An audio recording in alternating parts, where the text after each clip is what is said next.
Interesting question. I don't know. I'd have to do some research on that.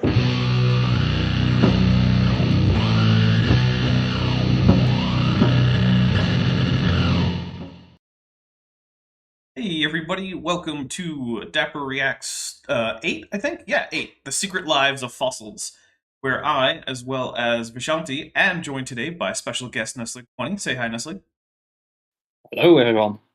We'll be reacting, or continuing to react, I suppose, to what you haven't been told about dinosaurs, which of course is a creationist talk about dinosaurs, and you'll be unsurprised to learn that a lot of it is just very, very wrong. Um, yeah. So Vishanti will be joining us, but apparently she had to go off and get her coffee cup because she decided to wait till the very last second to get Yeah, well, coffee. you can just roast me all you want. Oh, don't worry, that was always the plan. All right, but not as much as you hopefully roasted the coffee. Which actually, I've roasted coffee before. It's kind of fun. A little messy though, because the like paper thin chaff stuff just flies up into the air on the convection currents. So like you Look, definitely have to sweep up afterwards. I'm eating really well today because there's a lot of like new Marvel stuff that's dropped at the D23 Expo, Hmm. and I'm getting a Werewolf by Night show that I didn't realize was happening. There you go. So I am super stoked about that. I love Werewolf by Night. Apparently Man Thing's gonna be in it, and that just sent me to a new level of existence. So yeah, it's gonna be a good day. All right, guys. Well, where we left off with this, in case you guys, didn't just come fresh off of having watched episode 7, which maybe you did if you're in the future and you're binging this, but I'm guessing no one live did. We were being told that dinosaurs lay relatively small eggs compared to their body size, and then they grow up to be big, apparently child-stomping hadrosaurs, because for some reason our creationist speaker, who I don't even recognize, decided to tell us that dinosaurs would probably crush kids, which is a weird way to take it, but I don't know. It's very strange, but here we go. We're gonna get a little bit more in. And yeah, make sure you hit like though, because that really does help. Big Hadrosaur. So, this is what we should have been expecting all along when we just read Genesis 1:25. It says, "And God made the beasts of the earth." If anything qualifies as a beast of the earth, I would think that a dinosaur would. I mean, yes, if you're gonna take this section of the Bible literally, then yeah, it is reasonable to say that God would create the dinosaurs, but on this day. But like, I don't know what this passage is supposed to like set us up as an expectation for dinosaurs existing. It just, to me, means that there were animals around on the Earth. I don't know, Vishanti, you're our resident Genesis expert. I mean, what's the question specifically? I don't really know. I think honestly, I think all that's happening right now is he's saying, "Look, this is where dinosaurs fit into Genesis," which like, oh, okay. I don't know that he's even really has a point. I think he's just trying to reinforce and hammer home the idea that, hey guys, look, Genesis is a big deal, and this is where dinosaurs fit into it. I think that might be the entire Yeah. thing. Like it's just like an anachronism. It's basically like the authors obviously did not meant to have like a strict biological categorization of these things, so they are just like putting in these things after the fact. That's all I have to say. DM Wing says, what does the Hebrew say here? That's my question. I mean, I'm probably not going to look all of it up, but I would imagine that this is a pretty reasonable translation. Oh, they're looking at Genesis 125. Okay. Well, all right. Give me like. I'll continue. Give me like 45 seconds. It's verse 25, right? Yeah, it's 125. I'll continue it, and then when we pause, you can get us our more literal translation. Big beast. It doesn't say that. It just says the beasts of the earth. After its kind. But God made it, according to the Bible. Well, what would you expect God to do? A bunch of haphazard mistakes? Misshapen parts? No. You'd expect him to do clever design, which is exactly what we see, not just in sauropods, but in each dinosaur kind. Okay, but here's the thing, right? You also expect evolution, according to the theory itself, to create nice, effective, efficient designs where possible, and then also to occasionally do really weird, silly things, like have a nerve that goes all the way from the brain of a giraffe down underneath a little bit, artery that comes out of the heart, Yeah. then go all the way back up the neck to the voice box. Here's a fun thing. It's one major artery that comes from the aorta that it wraps around. Yes. Yeah.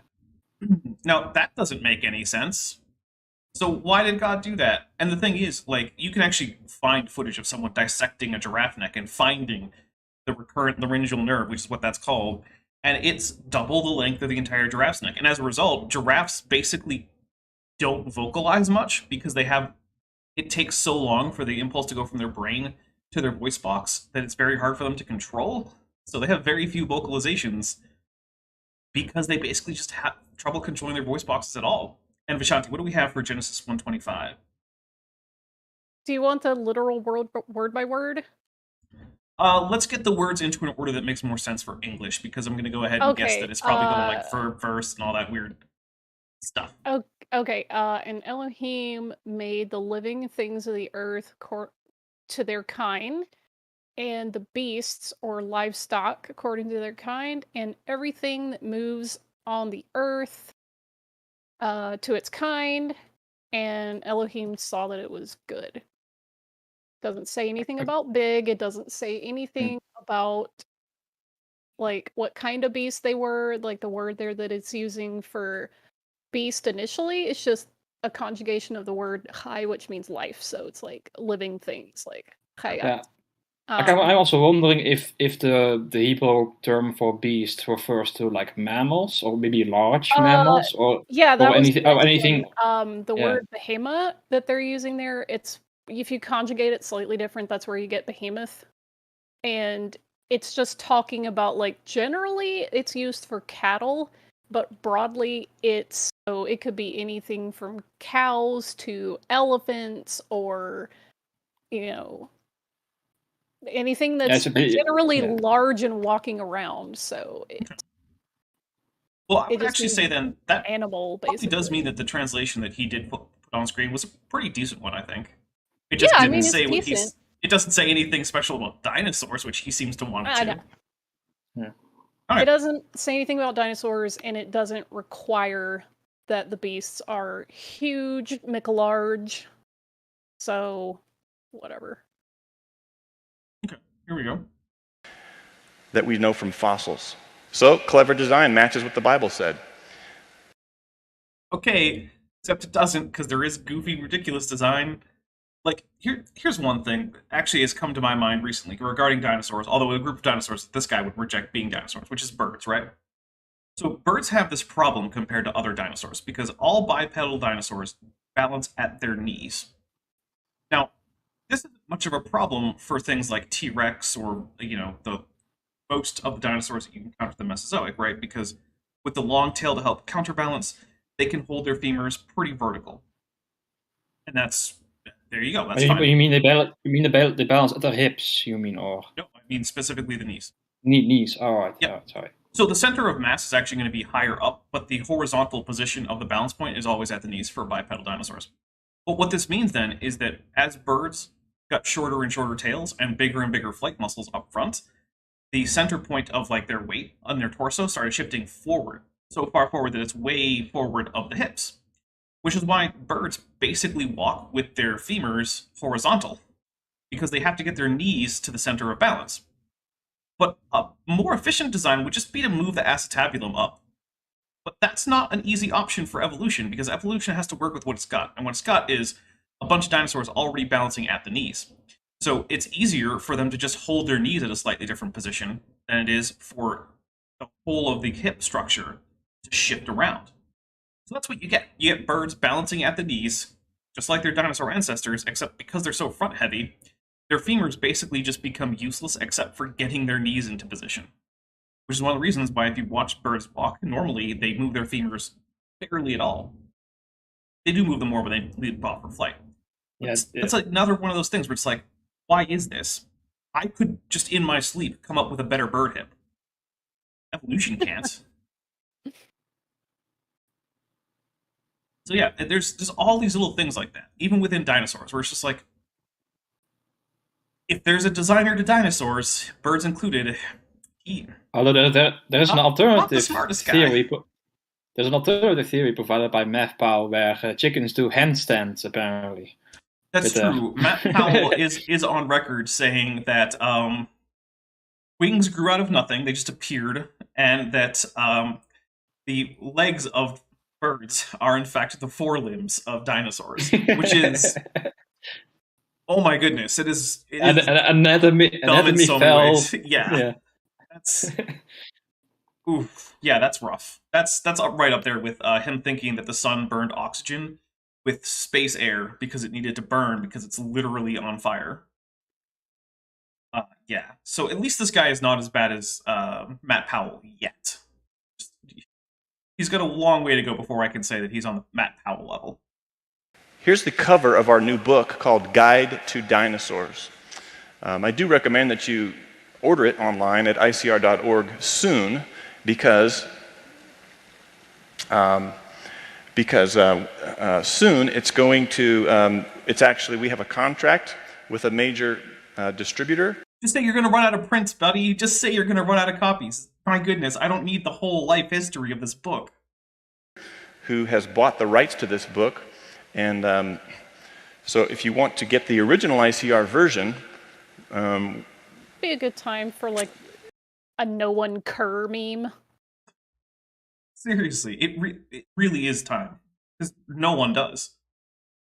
My goodness. By the way, this book is still on Amazon. I looked. If you guys really want ICR's take on dinosaurs, feel free. I can't imagine it would be full of inaccuracies or anything. Or you can surprise Dapper with sending him a Christmas present. No, there's no way that's going on my wish list. I do not want that book. I do sometimes get creationist books on my wish list, and people do sometimes get them for me.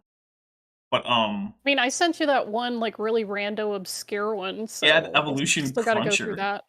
That thing is dense and dumb, and yeah, we should go through it at some point, or at least pick up highlights, because it's basically like if someone took a creationist version of Talk Origins and printed it. Like it's even arranged like a database. Yeah, it's pretty bad. All right, here we go. And avoid some possible price differences, then go to icr.org or... See the price differences? Not that they're going to raise the price.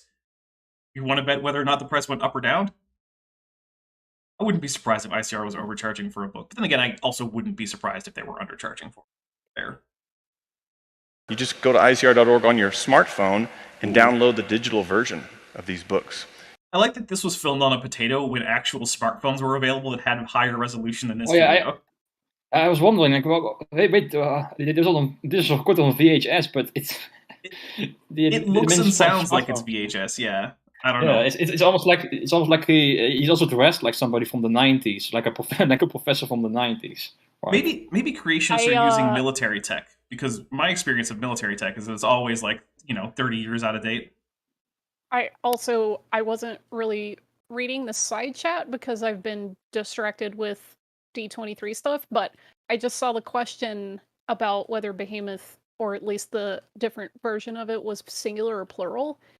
In Genesis 125, it's used as like a collective singular. So when you're saying the livestock or the beast according to its kind, it's referring to like, it's using a singular version for like a plural. Sounds like it's time for Hebrew to get a Paukel number instead of just having plural, singular, and dual. Get Paukel. I mean, they have it, but it's, in this particular instance, it's saying like the living thing of the earth or the beast or whatnot. So. Oh yeah, that's a fun thing. Lots of Semitic languages have dual numbers. You have two of things. Yeah. That's why I just use singular and plural when you can have a special form for just two. But yeah, this one, it's using the singular, and then there's a different word earlier in the collective singular. So.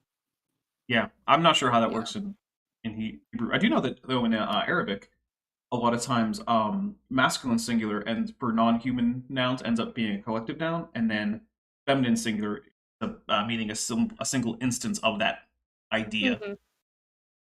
So interesting how different languages will communicate these ideas. Anyway, this is not linguistics class. I'm now recognizing that I'm just delaying me watching this video, so we're gonna hit play. You can get an electronic version of our books too. So that's the first clue, clever design. It matches what the Bible said all along. Second clue. Oh my That goodness. helps- This is gonna make me motion sick. Don't do this to people. Catastrophic death. Okay, here we go. Let's put the big picture pieces together about where and how to interpret and understand dinosaurs is catastrophic death. Catastrophic death, which is sort of the opposite of what I was told. Because when I went into these museums as a kid, the placards said things like, this dinosaur you see in front of you, it died of natural causes and it laid down beside a stream bed, and then eventually the stream overflowed its banks and covered the dinosaur. I'm gonna want to see a citation for where that placard was, because I've literally never seen a placard that looked anything like that. Have either of you seen a placard in a museum that was like, this dinosaur just laid down gently and died, and then later on it was covered by a tranquil flood? That's not a thing I've ever seen. I don't know. I don't think that works the more I think about it, because if that's how you make fossils, Which it generally isn't. then why are there no fossils forming in stream beds today? Well, we're going to need a citation on that too, because there are fossils forming today. So here's the thing about what a fossil is, right? A fossil is evidence of living things. It's over a certain age. I don't honestly remember how old it has to be to technically count as a fossil. For some reason, I want to say 10,000 years, but that doesn't seem right to me. So if someone wants to look it up, check it out, right? But it's just evidence of ancient life. It doesn't have to be permineralized. It doesn't have to be like the things that you think of, like, oh, the bone has turned to stone. Like, it doesn't have to do that. If you found an old enough non-permineralized bone, it would still count as a fossil. But there is also a phenomenon called a subfossil. And subfossils are things that are currently in the process of permineralization. Which means that currently they're turning into permineralized fossils like you learned about in science class in grade school. Fossils are forming. There are places where fossils are forming right now, currently. There are caves where they're forming. One of my is Lake Natron in Africa, which is full of all sorts of salts and alkali metals and all this stuff. And it's very deadly to most things, except basically like flamingos who nest there, and like one species of fly and like 2 species of fish or something, who are specially adapted to this lake. But whenever something dies and falls into it, basically the bones end up leaching out with all this salt and sinking to the bottom, where they're probably just going to remain there because there's basically nothing that lives at the bottom. So And that's how like some specimens of Archaeopteryx was preserved. Like they fell down in a lagoon, and the bottom of the lagoon was like really salty, and that's how they were preserved, right? yeah. Oh, and Paleologos says technically 10,000 years, so I guess I was right about 10,000 years. So, although Paleologos disagrees. Mm-hmm. Right. Which actually, interestingly enough, right now our plan is for Peter from Paleologos to come on a week from today, and we're going to talk about why continuous environmental tracking, which is ICR's new natural selection isn't a real thing idea, is probably bad. Probably not a good idea to go with that. Really? Like I always thought that they were accepted natural selection at least. They did until recently. Mm. Recently, their new chief guy, Randy Galuza, has been going on natural selection is fake. It's all made up. It's all evolutionary propaganda. Real creationists shouldn't agree with natural selection at all, and it's bad. So I'm going to be talking with Peter, a young Earth creationist, about why this young Earth creationist idea is really not a good idea. All right, we're going to keep going though. You look beside a stream bed, and even when the stream overflows its banks, there's no fossils forming. Instead, you have scavengers coming to eat those dead animals. I wonder if we have evidence of scavenge marks on fossils throughout the geological column. Oh, wait, yes, we do. Lots. In fact, there are whole studies that we've done based on things like how did certain animals, like carnivores, feed based on the scavenge marks that they left. So, for instance, one of the things that we know about Tyrannosaurus rex is that its relatively short premaxillary teeth were used to scrape meat from bone, and they were relatively short to form like a little comb so they caught as much of the meat as possible. And it was so the animal would hold food down with its foot, then open its jaw, lower those premaxillary teeth to the top of a whole bunch of meat. We know that from scavenge marks. Also, T.D. Lane, who's been a member for 9 months at the amniote level, says, if you dig up the beds of rivers at bends, you can find animal remains. Most Pleistocene fossils are found in subsurface soil. TLDR, he's a bag of dicks. Thank you very much, T.D. Lane. And by the way, guys, speaking of channel memberships, you can now gift channel memberships if you want. So if we're thinking about doing a super chat and instead you want to give some number of people free memberships for a month, feel free to do that. It helps the channel, and I think it also helps the audience because then more people get to do stuff like, use these membership messages, use the emojis, stuff like that. Darklaw Dragon, who's been a member for 6 months at the tetrapod level, says, does he even know what he's talking about? No. So fossils don't form today is a talking point that creationists have been using for decades, and it's always been wrong. It's just literally not true. And tear apart the remains. This was not torn apart. All these bones are still in place. Okay, but the fossil record isn't characterized by articulated fossils like that. Even think that that's an actual fossil that was found that way. I think that's a museum mount. Right. Yeah. Right. So, virtually all fossils are disarticulated and scattered, in part, in many cases, due to the actions of scavengers. Right? I remember one of the sad thing about some fossil records are the only thing you have is teeth and that's it. Oh yeah, that's sometimes the case for a lot of things. One that I know of is there's Alaska, just huge because troodon teeth are usually pretty small, right? We're talking a centimeter or two, right? But these are like 2 or 3 times bigger than normal troodon teeth. But no new species has been described because literally the only thing we've found is a bunch of teeth. Not a single bone of a troodon has ever been found in Alaska, except for teeth. There are also whole groups of mammals that are primarily known just from teeth, because teeth are the hardest part, right? The thing that lasts the longest. Right, exactly. And that's also why many groups of Mesozoic mammals are named after their teeth, like the morphology. Multituberculates are a great example. Right. Yep. Right. They're literally just named because their teeth are multiple tubercles. That's what their molars look like. So they're called multituberculates. Because usually if you find their remains, it's just a bunch of teeth. All right. So this guy is just grossly mischaracterizing how fossils are normally found. This is a Camarasaurus. If you want to say these dinosaur names, it's kind of fun. Camarasaurus. Any takers? Come on, bring out the 10-year-old inside of you.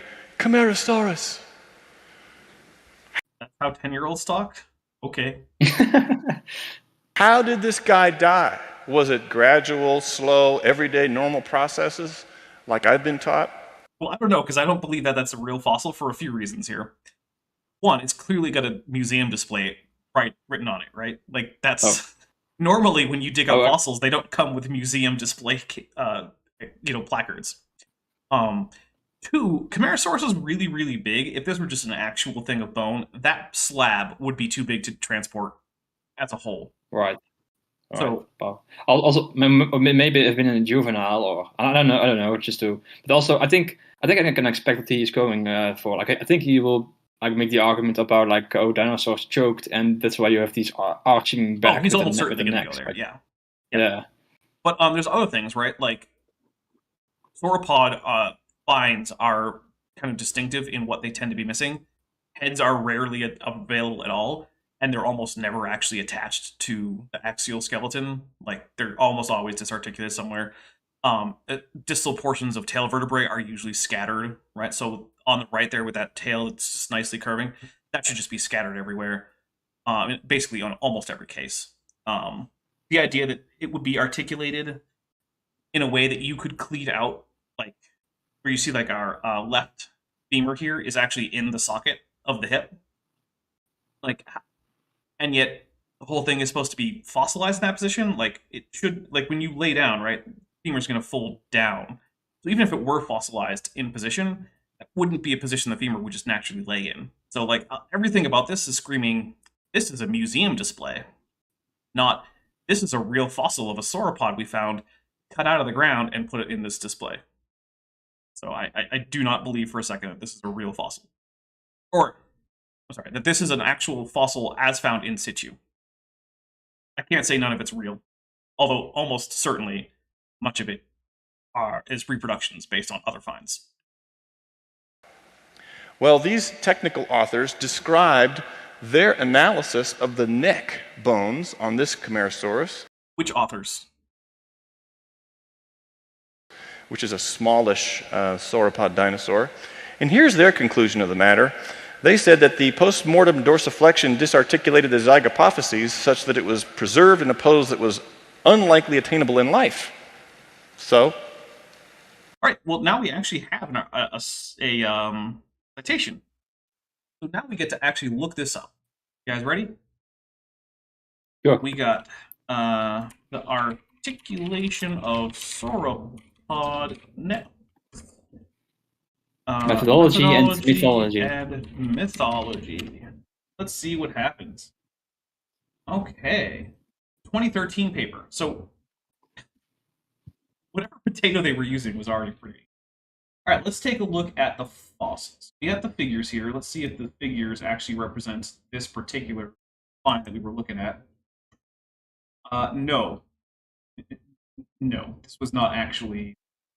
the picture we were seeing is not coming up anywhere in the figures, so no, this was not actually... and the species name? What is the species name? So that is a good question. First, I'm going to link the paper in case anyone else wants to look at it. Mm-hmm.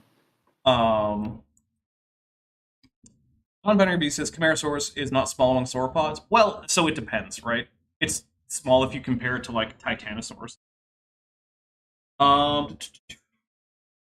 Actually, let's just look for Camarasaurus, see if that genus even comes up.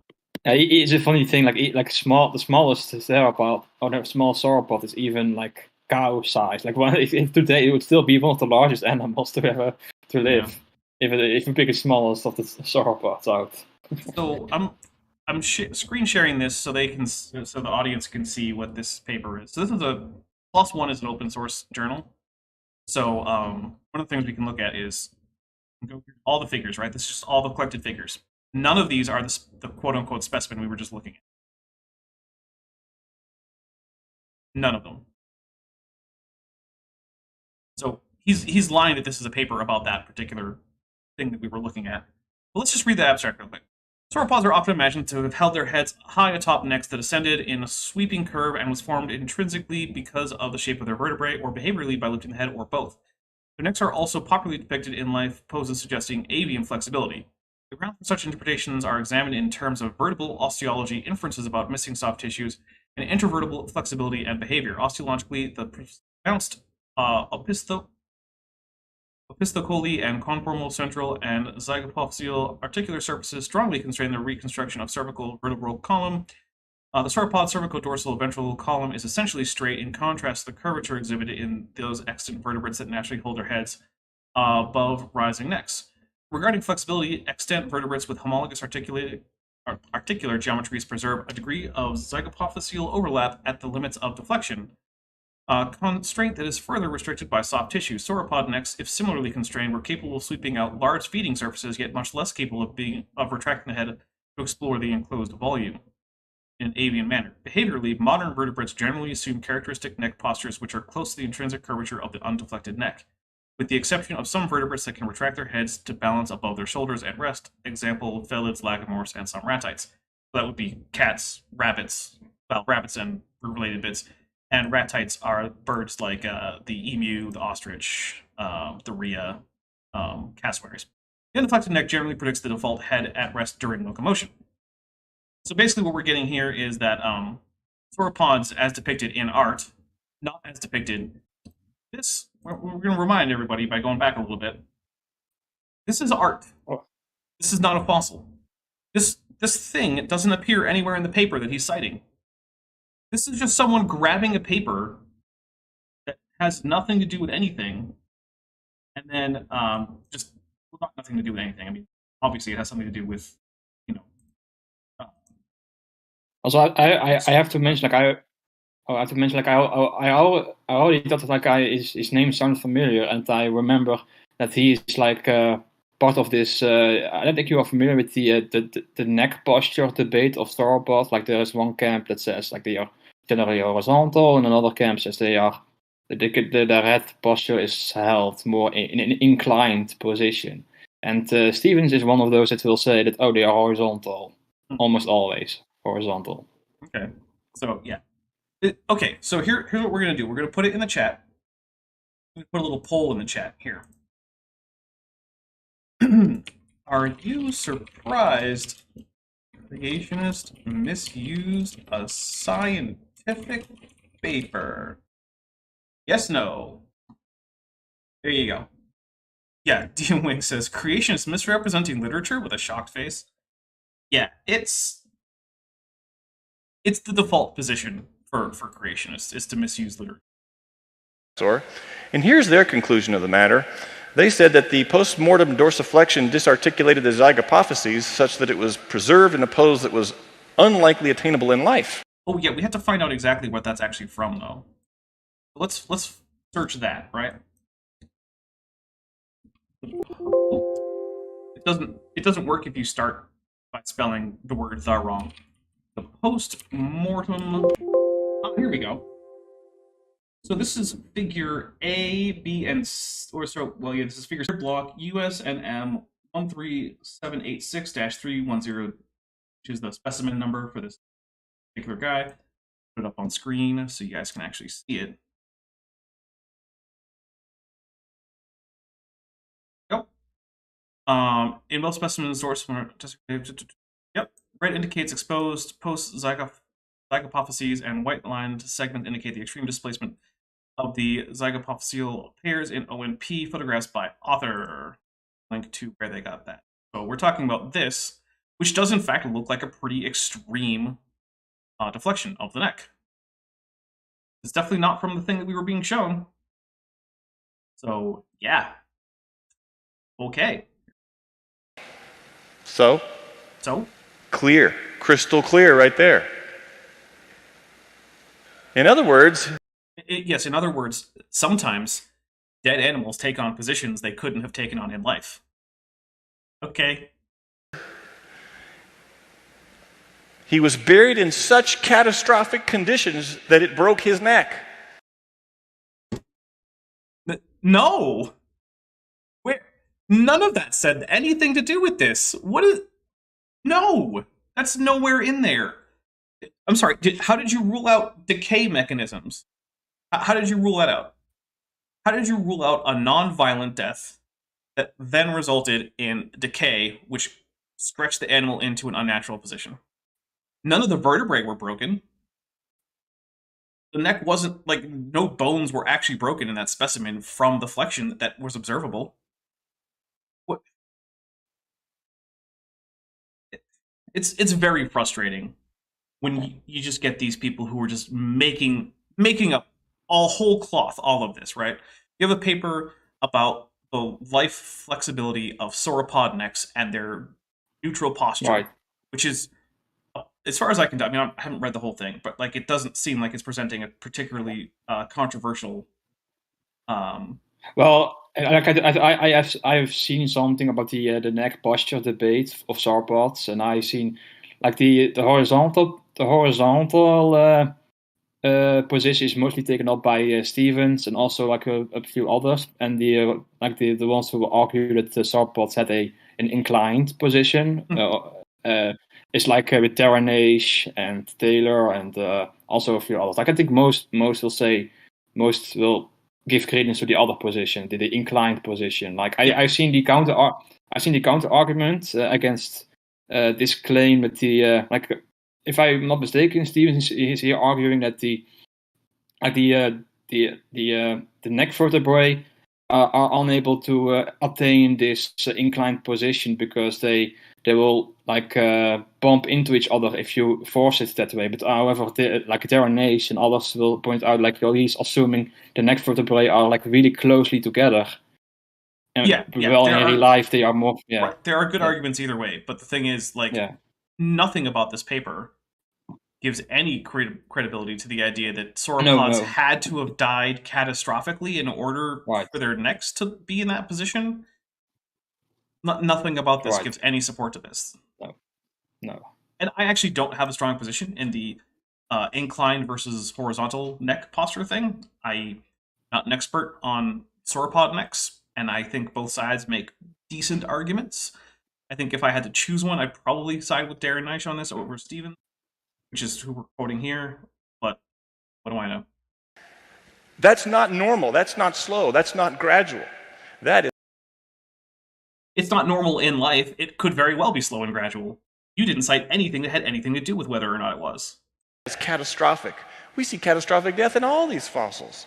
I'm looking at the National Geographic book on dinosaurs. Yes, the peer-reviewed outlet, National Geographic. The authority, National Geographic. No, dude, it's not. No. It's an okay pop sci outlet. That's all it is. And it has more than once rushed to publish things when all the scientists were like, hey man, don't publish this. This isn't what you think it is. And more than once they've been wrong about it and called out almost immediately. Although to their credit, they have retracted their own publication before. Well, which is fair, Yeah.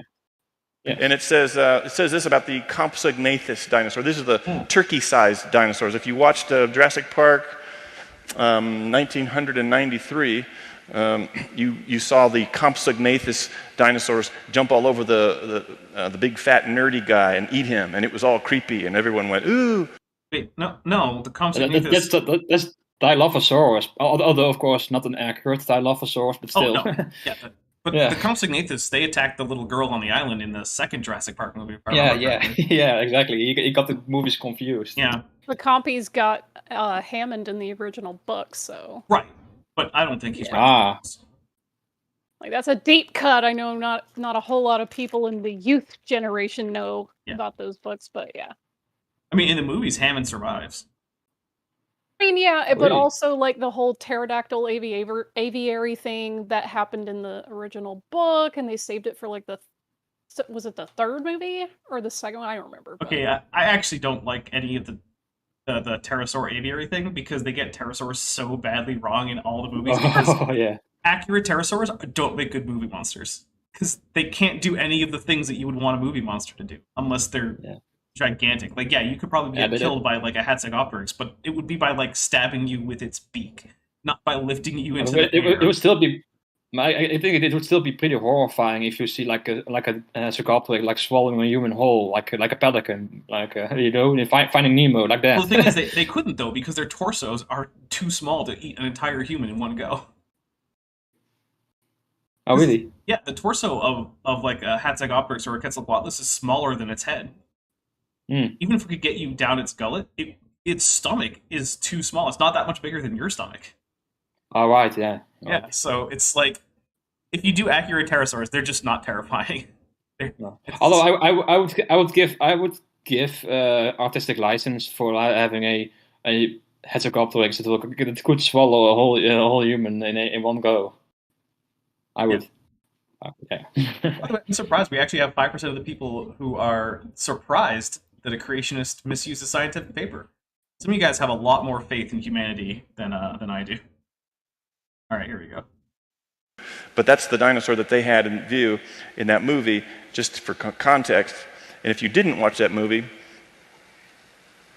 no problem. Okay. They have a new one coming out in just a few months. Here's the story. Okay. Luckily for scientists, I'm reading the text now. Thanks, dude. It's on screen, man. Who is this guy? This guy has got to be people were complaining that Stephen Meyer was a bad public speaker in my series on him. Not compared to this on screen, as he reads the text that's on screen for everyone to see. Redundancy. Seriously. Who were there and who know what happened because they know everything, because they have white lab coats and speak with an English accent. Actually, most paleontologists that are doing field work are wearing, field work things like vests full of pockets and good solid work boots and, things like that, because they're out in the field. You don't need a lab coat when you're not in the lab. And when you are in the lab, then yeah, sure. So, but even then, the people who are spending most of the time with fossils and lab coats are like fossil preparators, not the actual, necessarily the paleontologists. But anyway, it's really strange. Like they think that the lab coat is like a badge of respect, not a function, not having a function. Like, it's really strange. It's the thing is, in popular imagination, the lab coat is the uniform of a scientist, right? How do you know how do you know someone's a scientist? Well, they're wearing their lab coat. Whether or not it makes sense. So, like in movies, you'll see people who are not in labs, they're not in like clean rooms or anything, but they're walking around in a lab coat, and that's because that's a scientist. Lab coats aren't protective, they're not protective clothing or anything. They're just there, making sure everyone knows you're a scientist. Just like when someone steps in and he's got, a big rack full of medals and he's got all sorts of gold trim on his shirt or whatever, you're like, oh, that's the important military guy. That's like the general. There's also this one old creations YouTuber who went on camera every time with a lab coat, even though he wasn't in a lab. Yeah, that's weird. Look, if someone's wearing a lab coat in an inappropriate environment, they're probably trying to like subtly message, I'm an important authority. That's why doctors on TV commercials for medicine are always wearing scrubs or lab coats or something like that, right? It's a signal, listen to me, I'm important. Anyway, so the reason that the scientists say this is because there's this field of study called taphonomy. Taphonomy is the study of how fossils got to be where they are, how they were buried, how they were preserved, all that.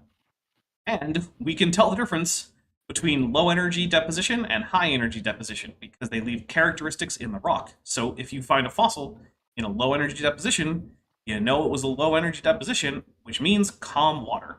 And if it's a lacustrine deposit, which again, that's from a lake, you can tell the difference between lacustrine and fluvial and marine deposits, that being lacustrine for lakes, fluvial for rivers, marine for oceans.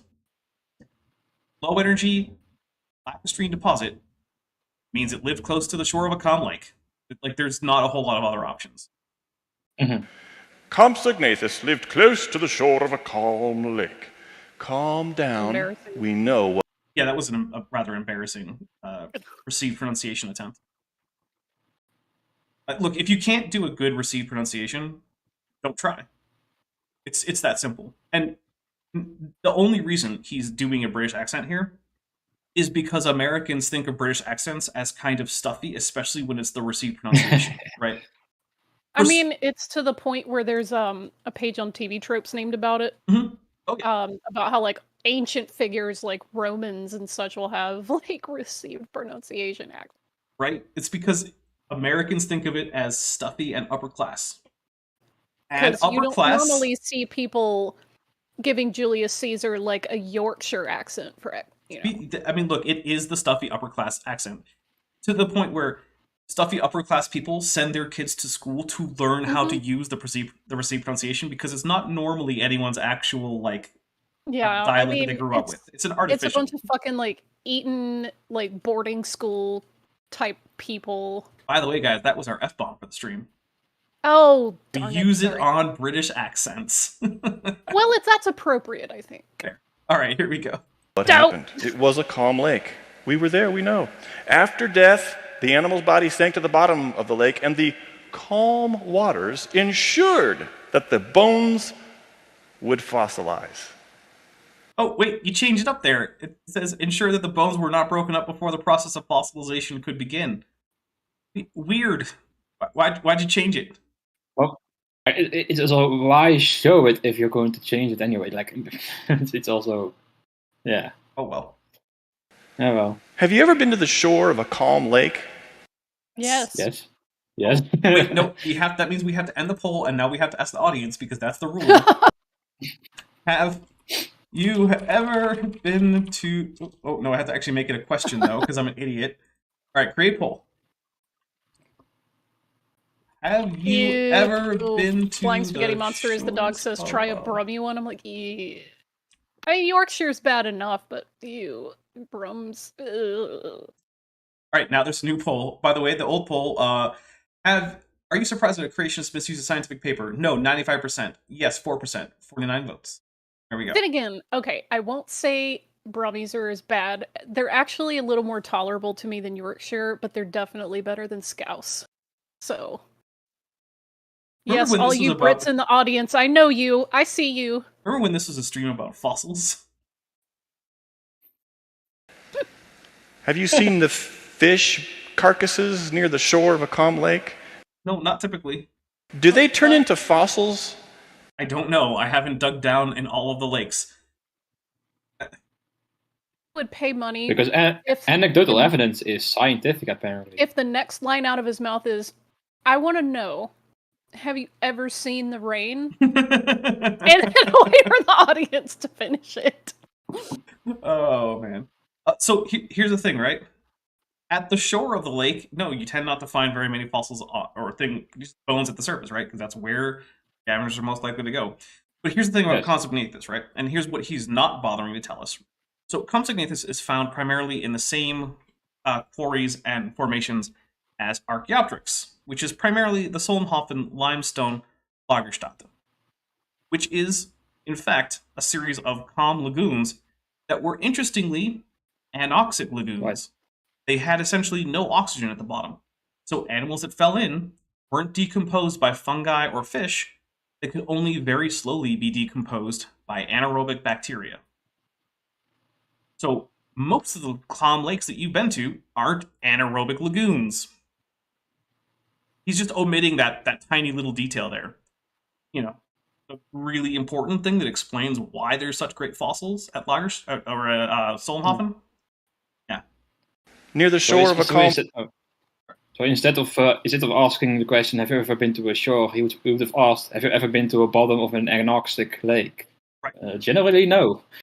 Which, interestingly, it's basically the same type of thing as a bog. You know what bogs are famously good for, Vishante? You know this. Mm-hmm. In the Netherlands, we have like a famous bog where we find like mummified remains. Mm-hmm. Find bog mummies all over the place. You even find bog remains in the United States, in Florida. Bogs are famously good at preserving things. Lake? Or do they sit there and stink for about a week before they go completely away because there's microbes that eat them? This story holds no water. Well, I mean, yeah, if you just don't mention the important parts of it, yeah, that's true. Weird. Calm or otherwise. I don't buy it. And here are some... Okay, can we do something like look up the original quote and perhaps we can see the full quote and see if they mention any... Let's see if they mention anything about anoxic conditions. Yeah, actually, that would be interesting because then, once again, we would be finding that his own source is contradicting him. So this is National Geographic.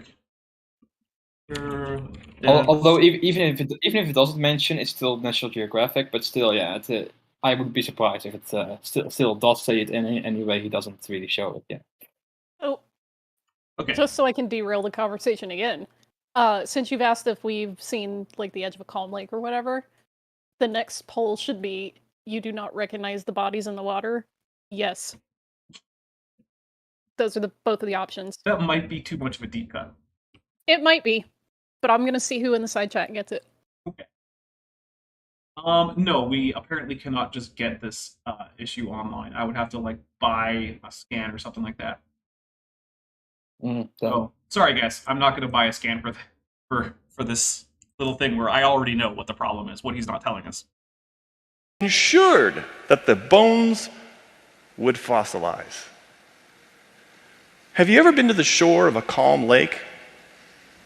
Have you seen the fish carcasses near the shore of a calm lake? Do they turn into fossils near the shore of a calm lake? Or do they sit there and stink for about a week before they go completely away because there's microbes that eat them? This story holds no water, calm or otherwise.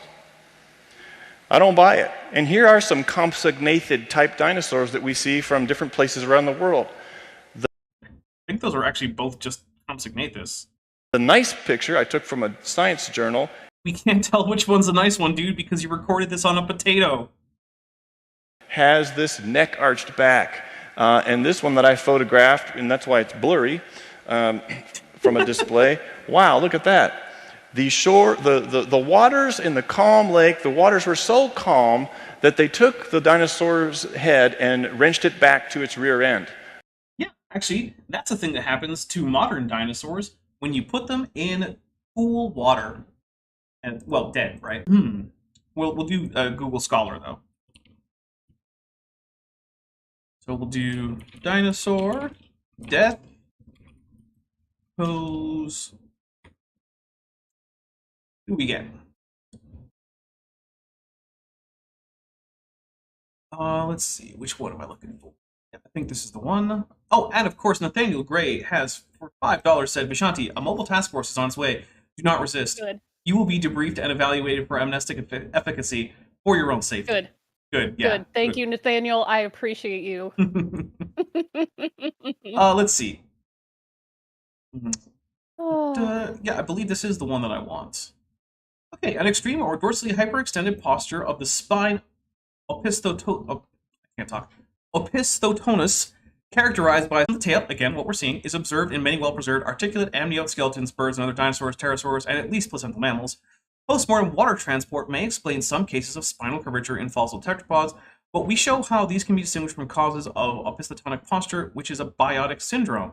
Traditional biotic explanations nearly all involve postmortem causes, and have included rigor mortis, desiccation, and contraction of tendons and ligaments. However, examination of the process of rigor mortis and experimental observations of drying and salinity in carcasses of extant animals show that these explanations of the dead bird posture account for few or no cases. Differential contraction of cervical ligaments after death also do not produce the opistotonic posture. It is not postmortem contraction, but perimortem muscular spasms resulting from various afflictions of the central nervous system that cause these extreme postures. So there's an option.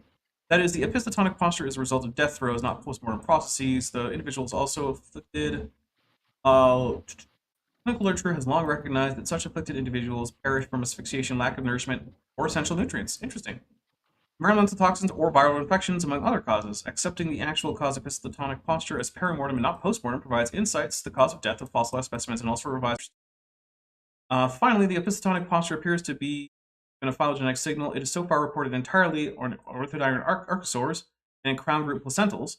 The distribution in mammals may expand with further study. That would be interesting if only those groups actually have the death pose.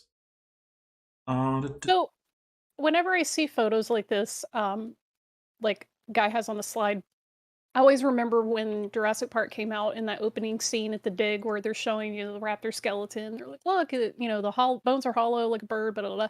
And I remember at the time, that was what, 1994? When that movie came out?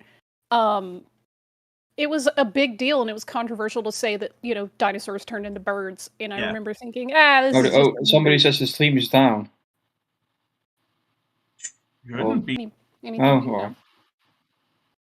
Oh, maybe he's referring to a different stream. Oh, I don't know. I don't know. It should still go. I mean, occasionally it'll buffer, but it doesn't seem to be super prolonged. Oh, hey, I found a paper on a website that I definitely don't recommend anyone use. Because, I'm not going to tell you how I got this paper. Well, for some it's buffering, apparently, for some. I am seeing a good connection on my end. I don't know. I'm sitting here on my wired internet connection, and it's every once in a while I'll get a very brief, like 1 second or 2 second buffer, but other than that, it's holding steady. I mean, I'm looking at 2600 kbps, no drop frames.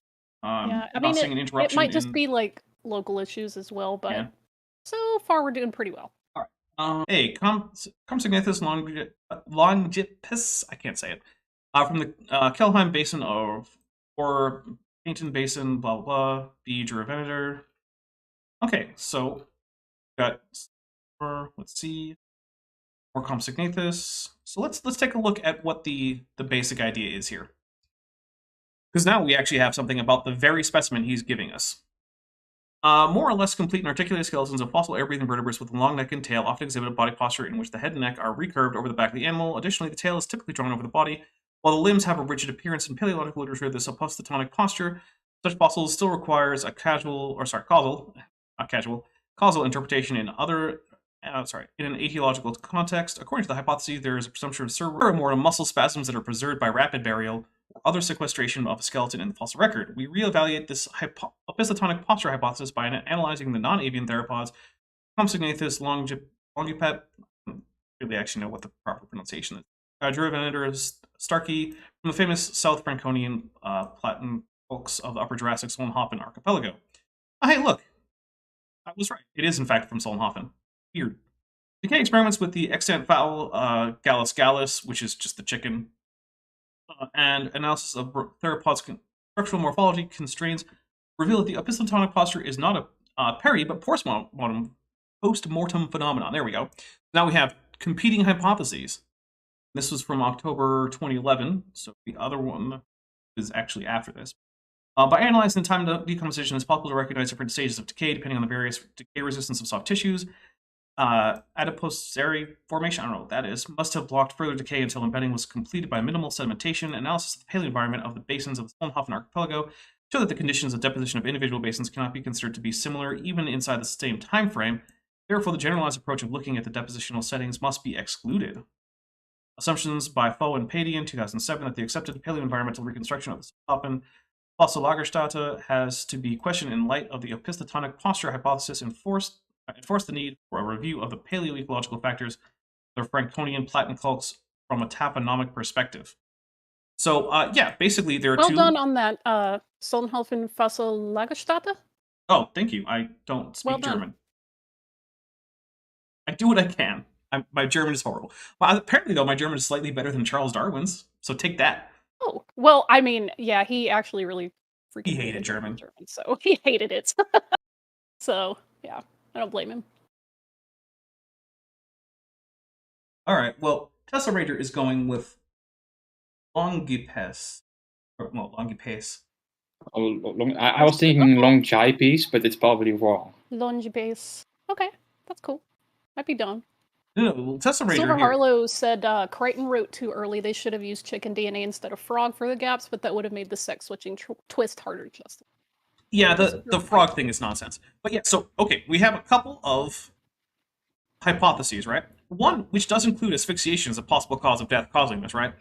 But it also includes things like other problems, like not having proper nutrients, just generally spasming post-mortem. But also, the generally reigning hypothesis is primarily that this is a post-mortem effect, not paramortem. So, yeah. Well, but also, like, how would we, like, how could you expect something like when an animal chokes? I've never seen anything that would they wouldn't arch backwards. Like, I've seen my dog choking, and then they don't arch backwards. They if anything, they arch forwards, to get the stuff out. Yeah, there is that too. It doesn't seem like this is a posture that would actually help with asphyxiation. It's one of the reasons why I tend to favor the post-mortem explanation. But also, if it were a paramortem thing about choking, then one of the things that is interesting that one of those papers brings up is that it's taxonomically restricted to ornithodiurans and placental mammals. Why? Why don't marsupials or anything else do this? Probably has something to do with not just trying to breathe. But anyway, we're going to keep going. That's what calm waters do, right? No, this is catastrophic death. What's up? I said all these. So we see, just draw the chalk outline around the dead body, and you could see the evidence. Catastrophe happened. Well, yes, there are in fact catastrophes that have happened. And the resounding answer from taphonomy is that is absolutely absurd. No. Even the surrounding sediment, it says a calm lake. Actually, I got a bit of buffer. High energy. 2, their characteristic turbidite is a thing, right? You can tell if something's a turbidite in many cases because it will do things like there'll be a conspicuous absence of bioturbation and ichnofossils. There will likely be some kind of stones are at the bottom, smaller stones are up at the top. Like, these aren't things that you can't recognize. Also, you'll probably have no varves. Varves are seasonal layers that are deposited in lakes based on what time of year it is. Yeah, if you see varves, you don't have a flood deposit. Some kind of water brought in some kind of mud. Yeah, it was basically, lime. It's the Solnhofen limestone. It was a limestone quarry. In fact, Archaeopteryx lithographica is so called because the stone was so fine that it was used for lithography, where you use a stone basically as like a stamp. And it has to be extremely fine stone, but you can get extremely good carvings on it. It's like, you could just look into the very basics of the fossils that you're looking at and tell us what that is. Of course, then you come up with a problem where, well, limestone itself doesn't really deposit quickly, so that's a problem. That killed these things, and it may be that they're arching their necks back because they can't get a breath and they're choking.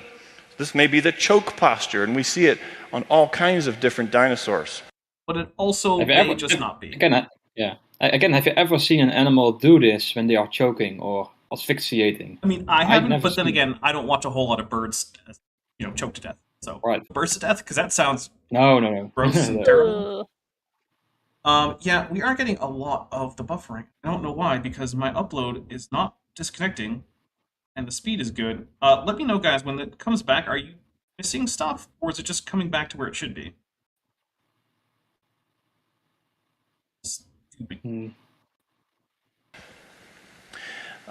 Or any creature with a long neck, for that matter, fossilized birds, for example. And we see, here's in Utah, these dinosaur bones, still colored like you'd see the color of a cow bone in a field. Maybe. I can't tell what I'm looking at there. That's just a bunch of fuzzy nonsense. I think I see some vertebral A. Yeah. It is vague. All right, well, give me a second, guys. We'll be back in just a second. If not, then hey, thanks for coming, and I hope you guys are here for Tuesday. This might be it, guys, but we're going to try. We're going to stop the stream, we're going to switch servers, and we're going to come back, hopefully, see what we can do.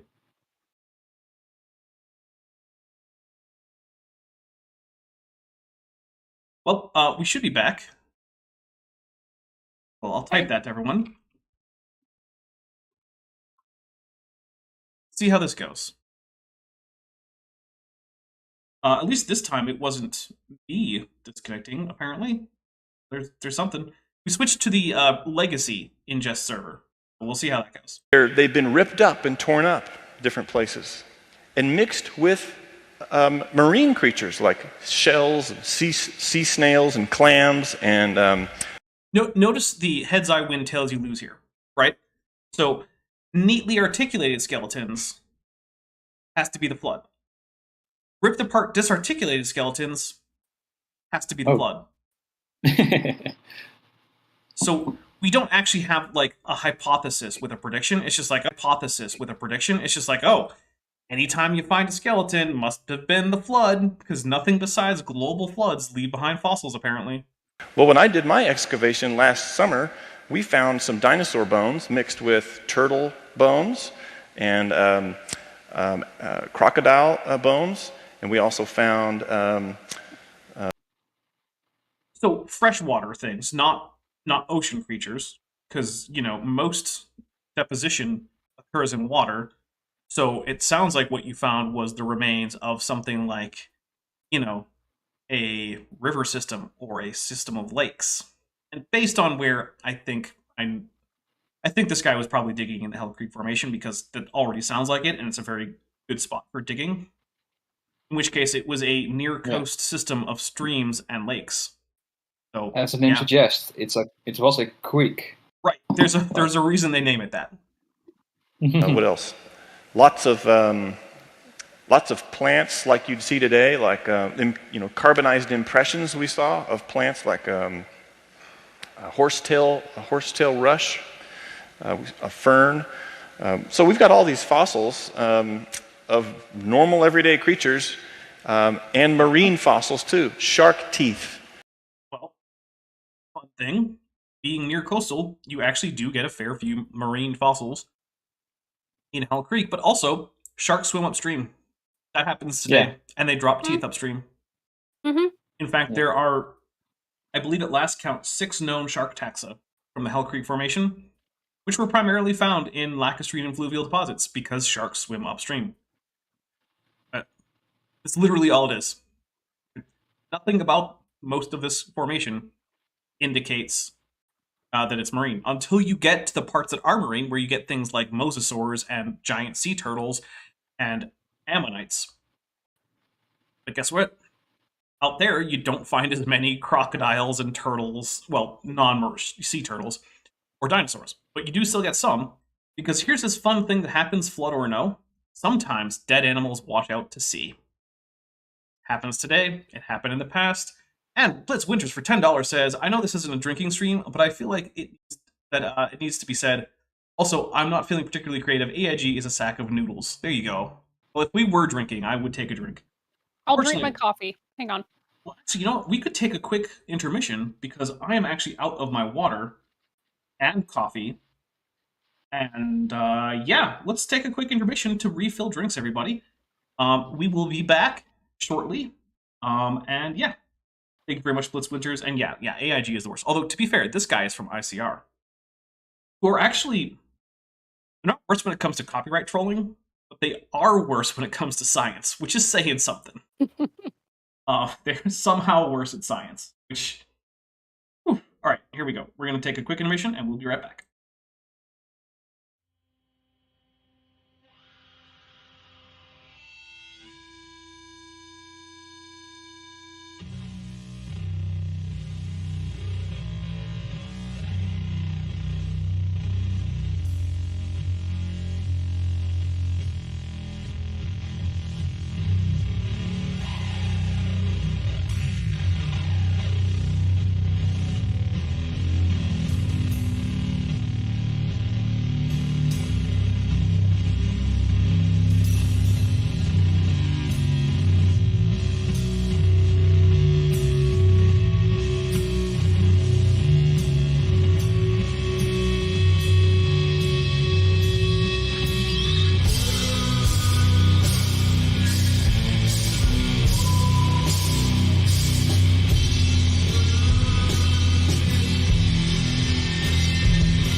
And we are back. Thank you for sticking with us, those of you who did, which is actually basically everyone, so thank you very much.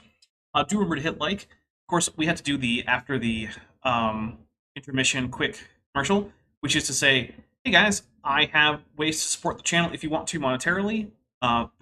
There's the channel memberships. You're already seeing people who are channel members that have cool fancy badges and green text for their names. You can join that yourself. You can also buy gift memberships for other people. Those do not auto-renew, so once your first month is up, it's up to that person whether they want to keep it or not. If they enjoy it enough, they can keep it. There's a Patreon. You can get, I think it's 12% discount if you go annual on there. Prices start as low as like $1 a month on Patreon or $1.99 on YouTube.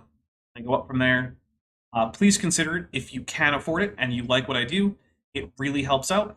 Also, there is a Teespring store, so you can get Dapper Dino merch. Stickers, t-shirts, baby onesies, blankets, towels, all sorts of stuff with various Dapper Dino. There's pillows, you can get a pillow. Yeah, lots of stuff like that.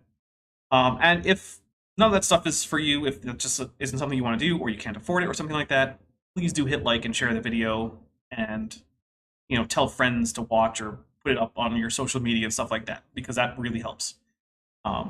Especially sharing. Sharing is actually one of the things that boosts videos the most. Followed by that is liking or disliking. Feel free to hit dislike. In fact, actually, Vishanti, were you there when I decided to make one of my streams my most disliked video ever?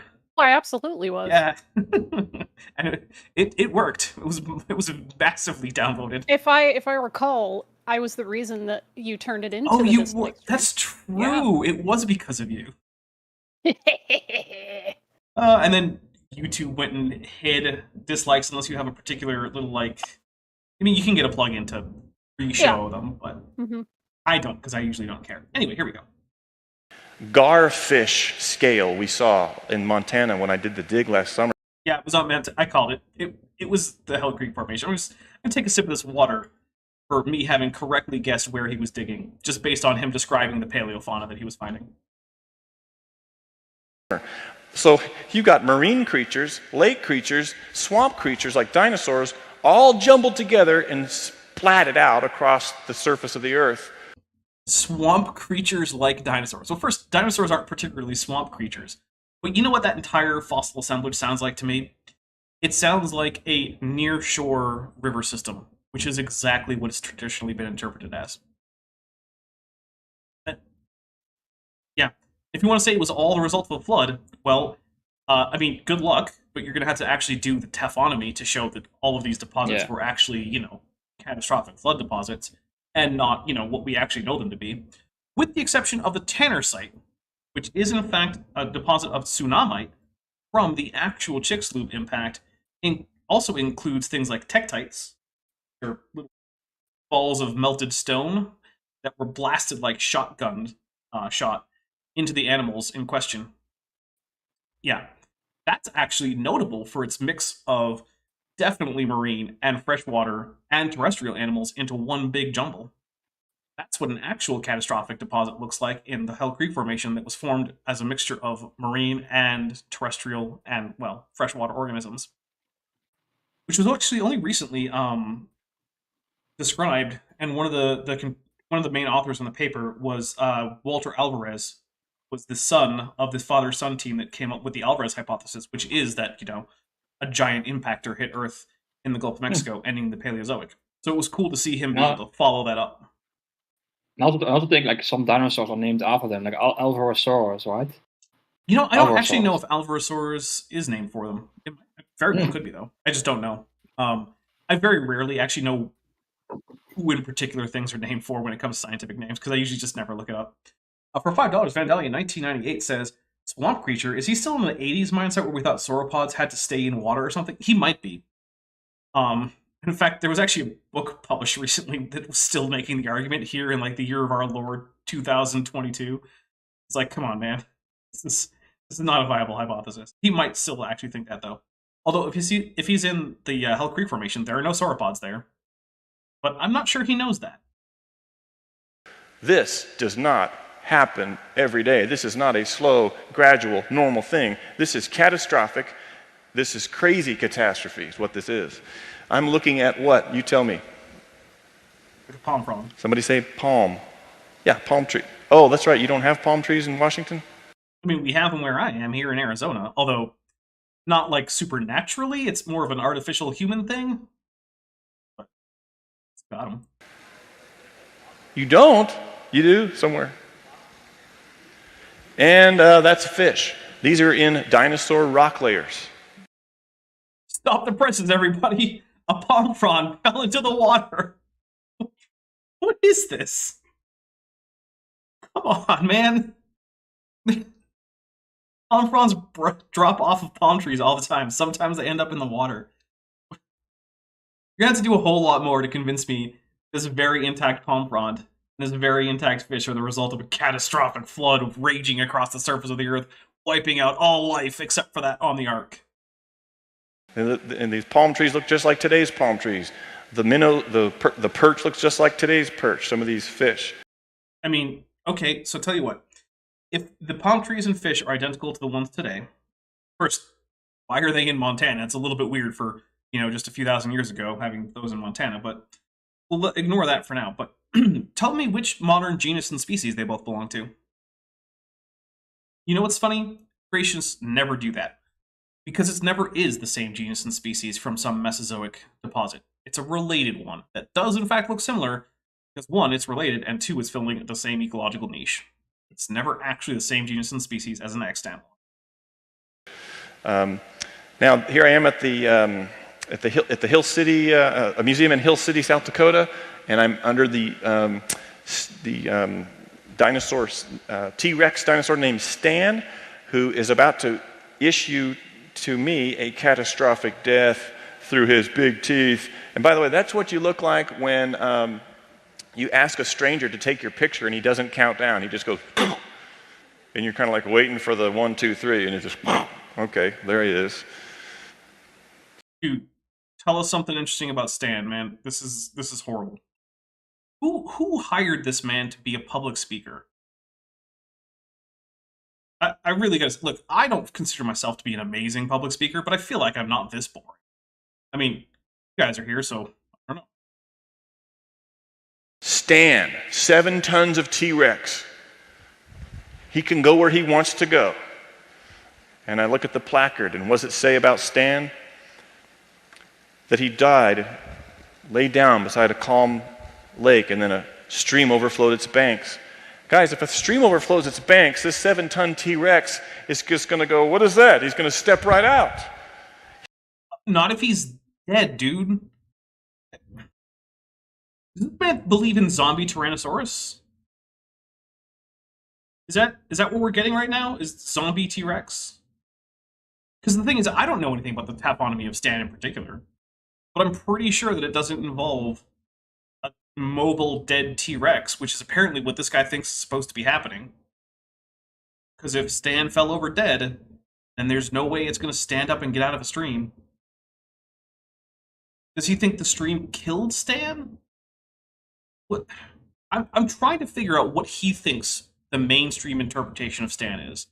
If anyone in the chat can figure out what they think he thinks, like, if you can find out give an idea as to what he thinks mainstream taphonomy is saying about Stan, because I am very confused by this man's objection. He's 7 tons. He can go where he wants to go. And if he does die, he's going to rot and get scavenged and eaten by all these other animals. He didn't rot. He didn't get scavenged. I don't know that. Well, first of all, he did rot because, all that's left is bones. And if he didn't rot, there would be a whole corpse there. So let's see. Stan T. We'll go Tyrannosaurus. And we'll say taphonomy. Let's actually look up what is the taphonomy like for Stan. From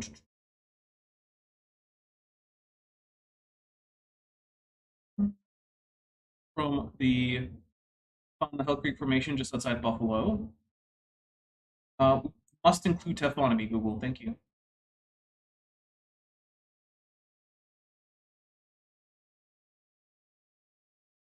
All right, we're also going to include the BHI-3033, which is the specimen designation for Stan. All right. I forgot to put it in Scholar. So here we go. Stand Tyrannosaurus 2.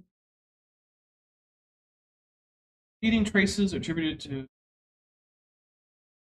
I'm not actually seeing anything on taphonomy. Damn. Let's get rid of taphonomy and just see if we can get the initial description of DHI-033. Paleogravity calculations based on weight and mass estimates. Tyrannosaurus specimens, one of which is Stan, but let's morphism, haplokinesis. Oh, that's interesting. Now let's see. Theropod description. This might be a giant theropod dinosaurs from Asia and North America. Skulls of Tarbosaurus. No, and Tyrannosaurus Rex. Feeding traces. Yeah, actually, I don't know if there's any scavenging evidence on Stan because I'm having trouble finding anything on the taphonomy of the actual specimen. If anyone can, let me know. But I would be very fascinated to find it. But unfortunately, I'm just going to have to go ahead and say we don't have a citation for there is no trace of scavenging on Stan. But also, I would like to see, can we find Stan in situ?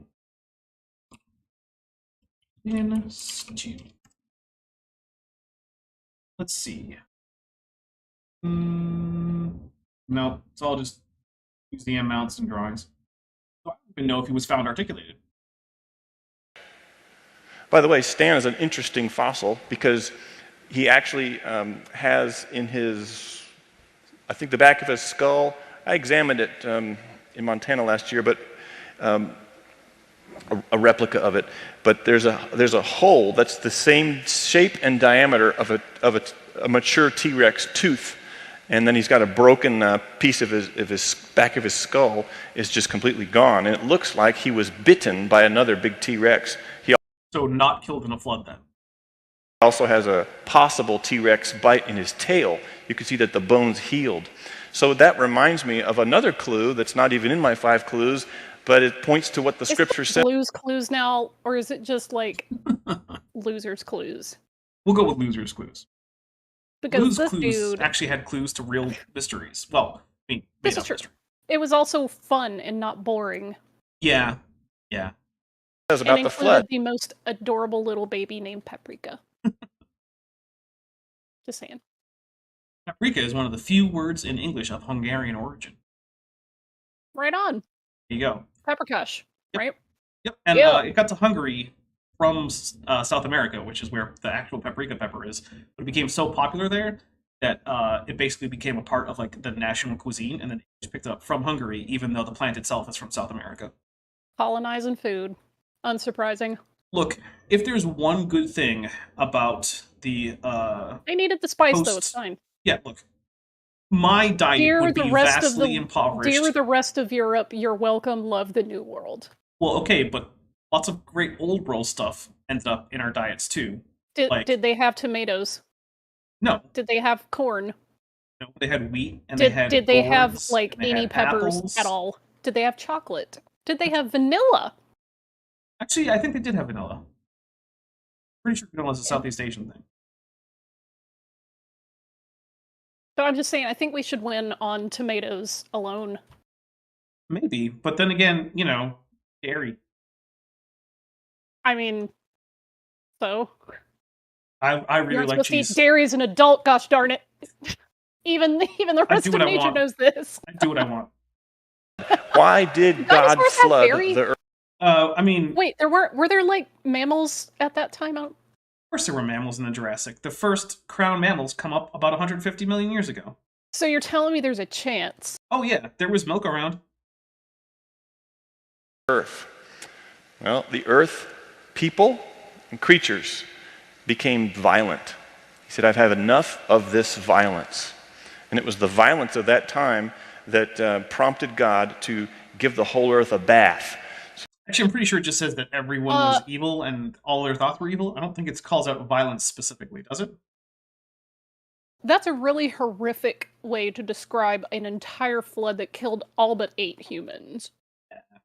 Oh, we're just gonna give them a little bath. Bro. Apparently, vanilla is Meso and Central America. Remember that time I was right? No. Shut up, Vishanti. All right, let's go.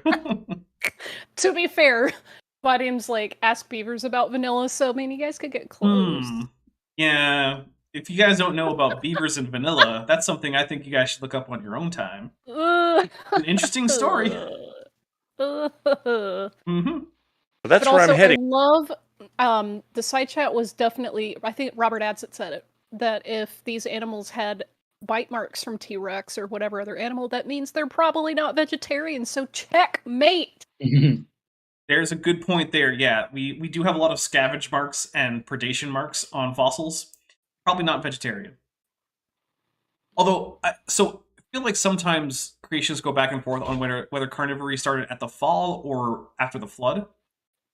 So I guess some of them might be able to get away with by just saying, oh, well, carnivory for animals started at the fall. So between the fall and the flood, there were animals eating each other.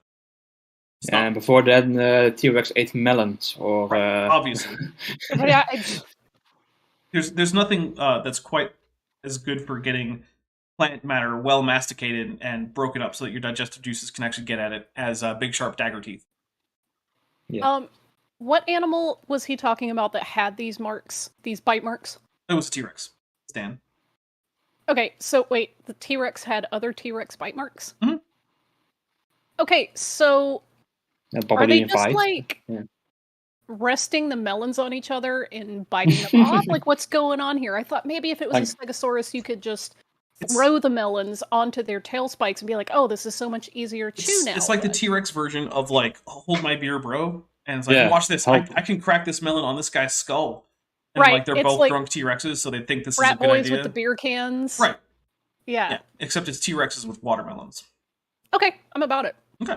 With this is the catastrophic death reminds us of the catastrophe that struck the world, a watery catastrophe, a mega catastrophe that brought in mud and carried a fish like this sturgeon. It looks like today's sturgeon. Does it? Does that look like a sturgeon to anyone else? It doesn't look like a sturgeon to me. I don't know about that. But okay, I mean, it's a very fuzzy photo because, again, filmed on potato. Maybe. With a compsognathid type dinosaur, they call this one Sinosauropteryx. I'm pretty sure Sinosauropteryx is not a compsognathid, but I'm not positive, so let's find out. Sinosauropteryx. Let's double check. I mean, maybe it is a compsognathid. Let's see. Oh, it is. It is a compsognathid. Awesome. Cool. All right. I do not claim to know all of the taxonomic details of every dinosaur. Notice his neck was arched back because he's probably maybe choking. Catastrophic death, we see it, and we should expect to have seen that evidence all over the globe, and there are dinosaur fossils on every continent. That's true, including Antarctica, which... Dapper. Yes? I feel like in the interest of full disclosure and honesty, the Tesla Ranger just sent me a research paper from, let's see what year this is, I'll find it eventually, but the abstract is talking about vanillin in the old world. Ooh. And the abstract reads, 4 small ceramic juglets that had been used as containers for offerings in an elite Middle Bronze Age, circa 1650 BCE, masonry tomb uncovered at Tel Megiddo in the Jezreel Valley, Israel, were tested using organic residue analysis, notably residues of vanillin, 4-hydroxybenzaldehyde, and acetovanillin were identified in 3 of the 4 juglets. These are the major fragrance and flavor components of natural vanilla extract. To date, it has been commonly accepted that vanilla was domesticated in the New World and subsequently spread to other parts of the globe. Our research first ruled out all possibility of sample contamination, then conducted a post-organic residue analysis investigation of various species within the plant kingdom from which these principal compounds could have been exploited. The results shed new light on the first known exploitation of vanilla in the Old World context using local uses, significance in employment and mortuary practices, and possible implications for understanding trade networks in the ancient Near East during the 2nd millennium BCE. Awesome. That's actually really cool. How about it? That is awesome. All right. So we got possible pre-Columbian Old World vanilla. How about that? Look at that. All right. Yeah. Well, I appreciate your openness and honesty. I love this. I'm going to read this paper later. Yeah, that's really cool. Actually, send that to me at some point. Okay. I think there's even some dinosaur footprints in Antarctica, but I'll have to fact check that. I don't know, but there are definitely dinosaur bodies Uh, in Antarctica. Look, Antarctica, right for most of its history, wasn't at the South Pole and it wasn't covered in ice. There's a long history of organisms living in Antarctica in different environments, including dinosaurs. I would not be surprised at all if there were dinosaur tracks from Antarctica. I don't know of any, but like there are dinosaur species that we know of from there, and they presumably would have left behind footprints. So it's like I said, I'm not going to fact check that one because I don't think it's terribly significant. But also, for those of you who might be inclined or disinclined geologically, flood deposits characteristically do this thing called removing ichnofossils. Ichnofossils are fossil traces of organisms that don't actually correspond to being like an actual body part or remains. So they include things like fossil trackways or a body impression from a resting animal, right? So like if an animal decides to sit down in some like damp earth or something and leaves an impression, gets back up, that impression dries out, fossilizes, that's an ichthyofossil. Now, a flood, being a violent flowing water, mixing everything up, will erase any not already preserved ichthyofossils. So the very fact that you have dinosaur tracks at all means it wasn't a flood deposit. Sorry. But these are definitely all over the world, and the waters prevailed all over the world. Then where did those dinosaur footprints come from, buddy? Because think about it, right? A dinosaur steps in what's essentially mud, and then more mud comes and covers over it. You know what happens when you pour mud on top of mud? You just get more mud. You don't get to preserve the stuff that was in the original mud layer. And all flesh died that moved on earth. And that's what the scripture says. And you know what? We find evidence of that with these fossils that are found all over the world. By the way, I want to point out that actually Genesis is pretty clear that also all of the things like snails and grasshoppers and whatnot that were terrestrial died, despite the fact that AIG and ICR like to pretend that Noah, according to the Bible, didn't have to take on anything that was basically a vertebrate. Despite the fact that the Bible says that, yeah, all those creeping things would have died. So, I'm sorry, guys, but if you want to take the Bible literally, you're going to have to include, like, insects, terraria. And hey, at least the termites have plenty of food.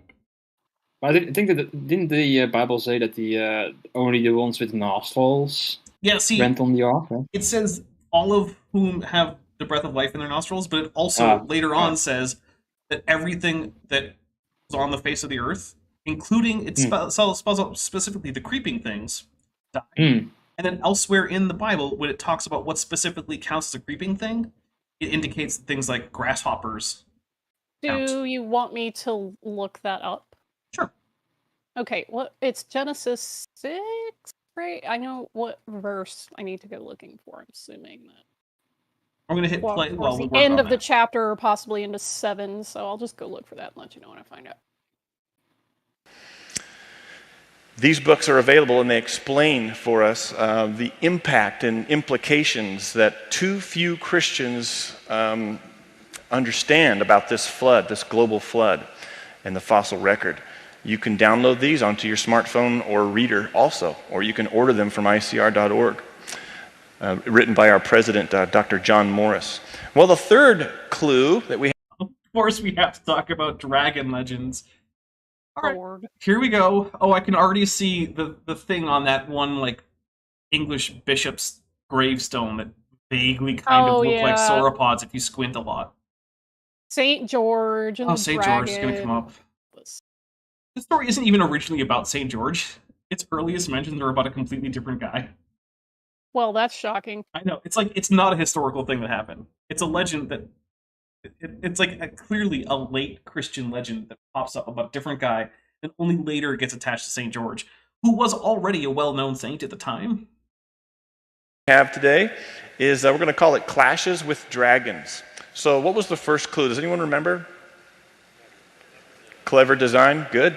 And the second clue had to do with catastrophic death. Now, well, we saw both cases where that was questionable at best, but okay. We have Clashes with Dragons. Oh, goodness. So we're kind of tracing a little bit of history, aren't we? In the very beginning, day 6 of creation, God made these dinosaurs, and he made them cleverly with design packed into their body. He did a good job. That was day 6 of the creation week. And then 1600 and however many years later,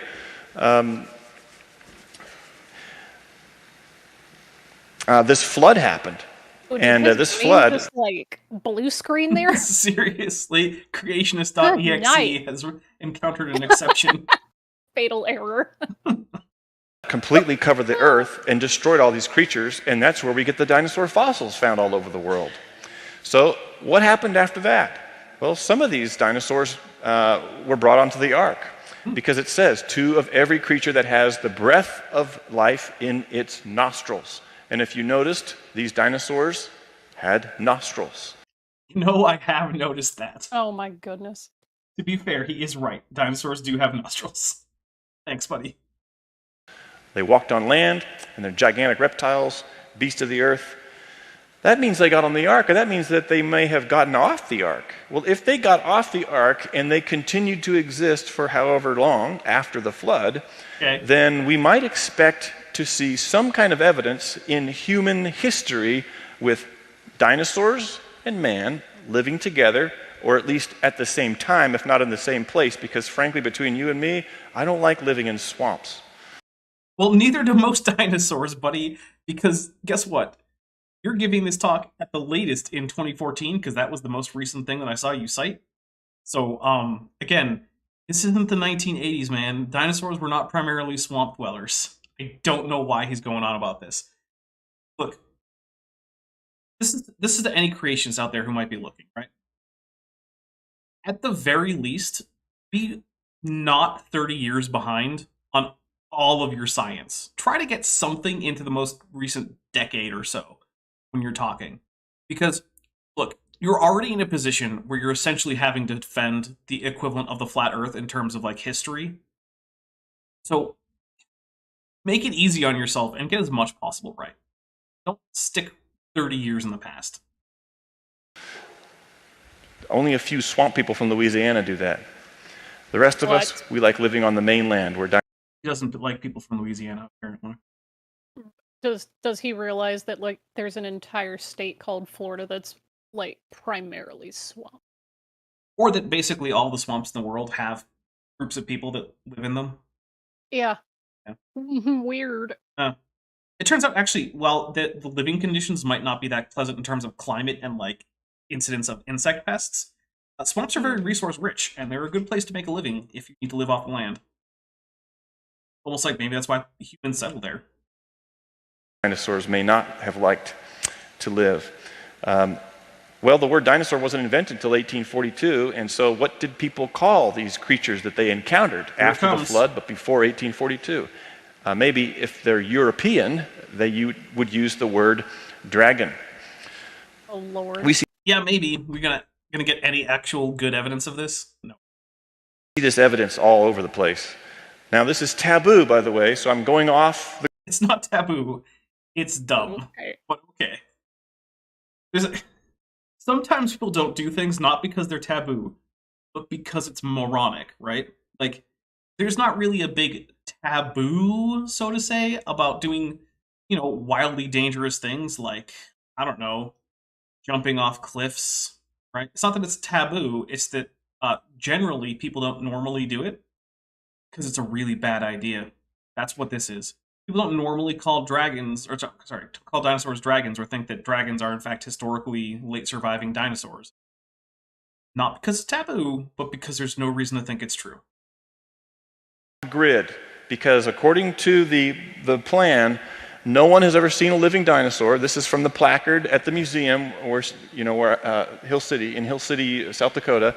It's. By the way, is that even a... Look, I'm just going to assume for this whole thing that he's saying non-avian dinosaurs the whole time, because we all know that's what he means, and I don't want to correct it every time. So we're just going to assume that from now on, he's just meaning non-avian dinosaurs, at least until we get out of the dragon section. Scientific statement? I mean, yeah, it's a scientific statement as long as we say non-avian. What would you have to do as a scientist to verify that statement? You really couldn't verify it. However, what you could do is show that the preponderance of the evidence is strong enough to make the statement. So there is some truth to the idea that the absence of evidence is not evidence of absence, but also in some cases it sort of is, right? Like if I told you, oh, I keep an elephant in my yard. Okay, well, elephants require certain things and they produce certain things, right? So if you went to my yard and didn't find an elephant, and I said, oh, the elephant is just away now. You might say, okay, well, there's no elephant dung, there are no feeding troughs, there's no watering troughs, there's no access for an elephant to get in and out that would be easy to move an elephant. So I don't think you have an elephant in this yard ever. Because if you did, I would expect to see certain things. You do the same thing with dinosaurs. Generally speaking, non-avian dinosaurs are not hard to miss creatures. So if they had existed with humans, we would expect to see some evidence of it. Whether it be reasonably realistic art that actually depicts identifiable dinosaurs, fossils, things made of dinosaur parts, right? That aren't permineralized. Like people in like the Amazon, right? They'll do things like use piranha teeth as tools. They'll make like tiny little scissors or knives or things like that. Use bones for hatchet handles. You can use teeth for arrowheads. How come we don't have any Tyrannosaurus knives? Why hasn't anyone grabbed a Tyrannosaurus tooth? Fresh Tyrannosaurus tooth. To be fair, like I don't think Tyrannosaurus teeth are really sharp. Like but there are of course other dinosaurs teeth that are sharp. But how come no one's... Bro, can you imagine a T-Rex like Chris knife? There you go. See, you could be amazing. But yeah, so why don't we have anything like this? We don't have any artifacts using unfossilized dinosaur remains.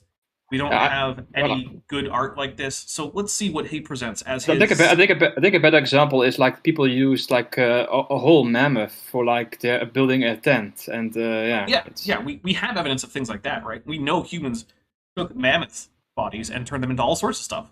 We can make a whole hut out of a mammoth. We can find carved mammoth tusks both for artistic and practical purposes. We know humans do things like this. Tapioca Weasel, who's been a member for 7 months at the Sauropsid level, says, hey Dapper, what would a fan have to do to join a stream like this as a live on-air participant in addition to chat participant?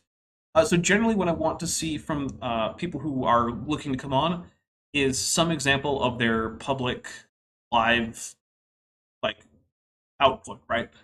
So that way I have a sense of what I'm getting into.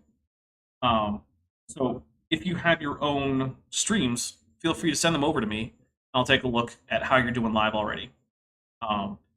Because generally speaking, unless it's like a debate or something, I usually don't go on with people whose live work I haven't already seen.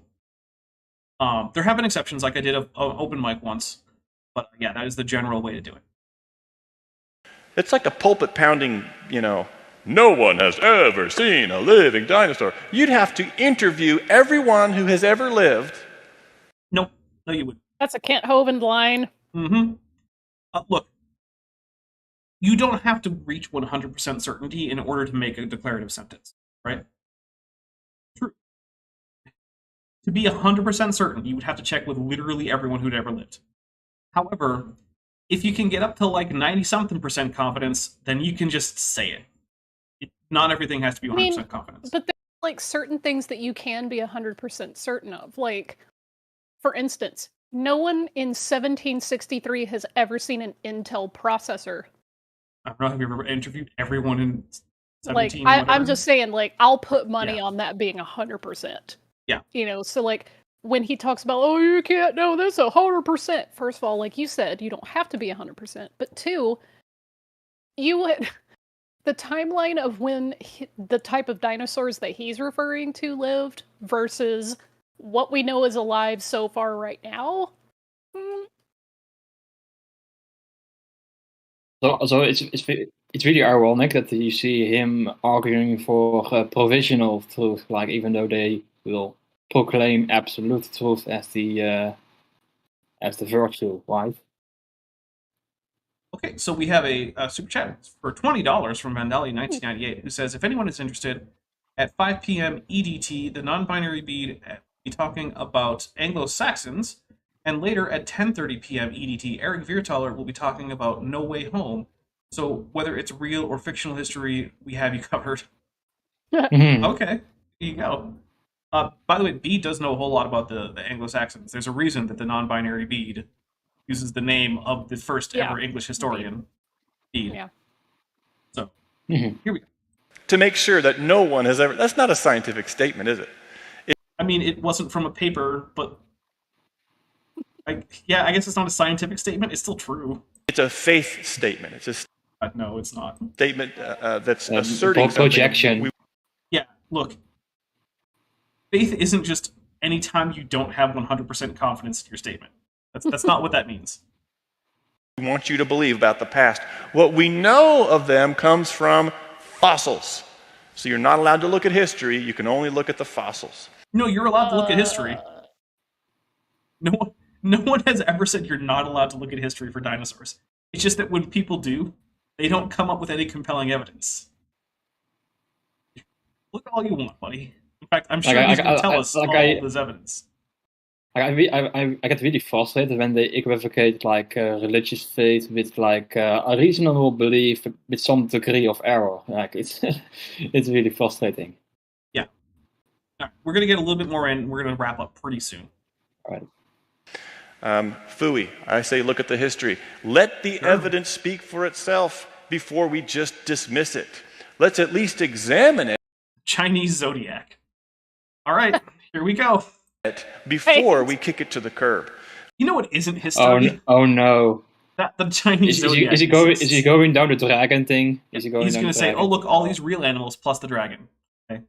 For example, in China, we don't use the word dragon; they use the word long, or I think it's pronounced something like that. It is roughly like that, yeah.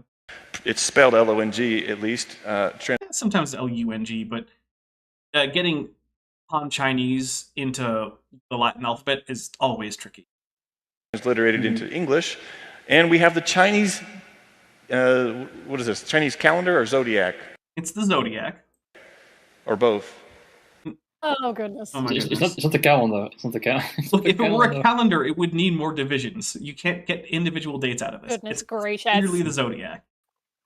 And yes, the zodiac is related to the calendar because what a zodiac is the constellations the sun goes through as it travels across the ecliptic. So they're related, right? Like you can't have a zodiac without having some kind of awareness of the annual cycles of the sun, which is what you also need to make a calendar. But they're not the same thing. Yeah, it's that system that they use. And we have the year of the tiger and the year of the what is that, a chicken rooster type thing, and the year of Okay. Sure. Nice. the long, or the year of the dragon. Now, why would they have all these actual still living creatures mixed in with a mythical creature? I don't know, and I don't care. It's not evidence of anything. Like, why did Homer mention real animals and also mythical creatures? Why? yeah. Plus, I'm pretty sure when this whole thing was devised, people believed that those dragons were literally real, whether or not they were. Like what? Like why does Spider-Man live in New York, a real place? But Right. Superman lives in Metropolis, a fake place. That means Metropolis must actually be real. Mm-hmm. Yep. That's the only option. Which actually, I don't want to get into it, but it always does strike me a little bit odd that DC insists on setting their heroes in fictional cities, whereas Marvel's just like, we're just going to use real places. It's the fundamental difference between the two universes is that, there's gods among men, and it's very, like, exaggerated reality and kind of, like, mythological, versus Marvel being like, no, these are the guys next door. Like, that's just how they set it up, so, yeah. It sort of was be out of context. Maybe there actually was a dragon that lived in China for several centuries, maybe, after the flood. Yeah, maybe. Go find the actual remains. Go do it. Go get them. But here's the thing. People actually in China have in fact found dinosaur remains and talked about them as dragons. But every time we go look into these claims, it turns out that it's actually long fossilized Mesozoic dinosaur remains. Mm-hmm. So there is in fact a long history of people basically doing what amounts to bad paleontology in China and calling it dragon bones. But it's never fresh. It's always an old fossil. And Blitzwinters for $10 says, if you're going to bring up Chinese zodiac guy, at least learn the basics before you do. This just makes you sound like a complete dunce. It's a little. All right, we're gonna Like, get. there's also this thing. I think the Greek or maybe the Romans, they found elephant skulls and they mistook them for cyclops, perhaps. Yeah, that's at least a possibility. We're not actually. Oh yeah, Like yeah. that's a very plausible possibility, but we don't actually have any direct evidence Yeah, that it right. happened. So Right. that's one of those things. Like, did it happen? Personally, I think it's quite likely. However, as a guy with a history degree, I have to say, technically, we don't have direct evidence of it. It's more likely than that would be an actual cyclops. That's very Yeah. true. Yeah, the chances of there being actual one-eyed people as like a group of existing people that were like a actual population that's very very much less likely. And Lee Robert, welcome to the tetrapod level, everyone. If you remember, send tetrapods because we just got a new tetrapod.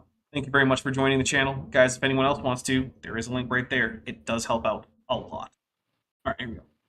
And maybe they've gone extinct in the last few centuries or something like that. Yeah, maybe. Well, the same condition we could say about the Middle East, which used to be tropical during. I cannot see that like at all. I know that it's like a lion with a long neck, and that's it. That's all this. It's a lion with a long neck. Well, that's Or certainly- lions So, like, with long Have necks. people seen the way that ancient folks used to draw animals? Like, if you tried to describe an alligator or a hippo to someone that's never seen one, they're gonna draw a hideous creature that shouldn't exist. Oh yeah. Yep.